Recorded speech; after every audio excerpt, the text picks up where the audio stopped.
दयाकर सभापते तव तु बिल्वपत्रादिभिः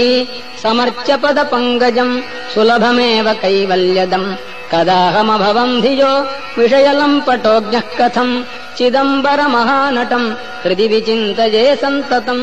न चास्मि कुशलस्मृतौ स्मृतिपुराणकाव्येषु वा कलासु विविधासु वा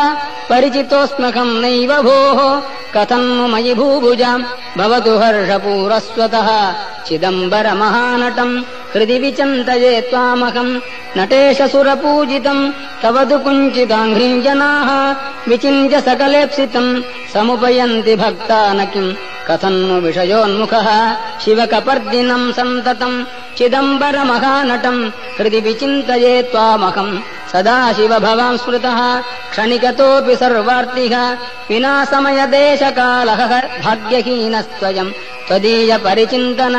रहित नष्टजन्मा सदा चिदम्बरमहानटम् हृदि विचिन्तये त्वामहम् त्वमेव जनको मम त्वमसि मे प्रसूरुन्मनाः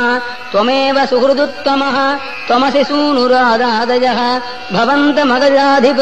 त्रिदश सार्वभौमत्वकम् चिदम्बरमहानटम् हृदि विचिन्तये सन्ततम् मृकण्डुतनयम् पुरा शमनपाशसम्पीडितम् यदीयपदपङ्कजम् शरणमेवावापस्वकम् निहत्य यमुनाग्रजम् शिततमत्रिशूलेन तम् चिदम्बरमहानटम् हृदि विचिन्तये त्वामहम् उमासखचिदात्मकम् तव तु दिव्यरूपम् विभो हृदन्तरनिविष्टमहमपारयन्वीक्षितुम् उदैव विचरन् बहिर्व्यपनयम् सकालम् कदा चिदम्बरमहानटम् हृदि विचिन्तये त्वामहम् विमृश्य मयि किल्बिषान् अवधुनोत्ययम् नार्हति प्रकाममतिदुष्टधीः मम पदाब्जयोः संसृजम् इति क्षिपसि चेत् प्रभो कमुपयामि भीतस्त्वतः चिदम्बरमहानटम् हृदि विचिन्तये त्वामहम् जनाः कतित्रिगो सकलवेदसारात्मकम् पुरातनजनः कृते सुकृतवञ्चयैस्त्वाम् किल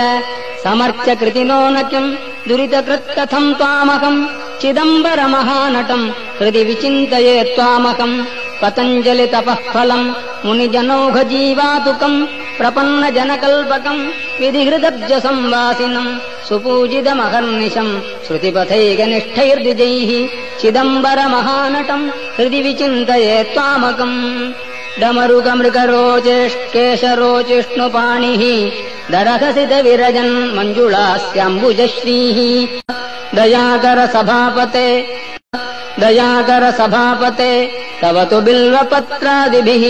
समर्च्य पदपङ्कजम् सुलभमेव कैवल्यदम् कदाहमभवम् धियो विषयलम्पटोऽज्ञः कथम् चिदम्बरमहानटम् हृदि विचिन्तये सन्ततम्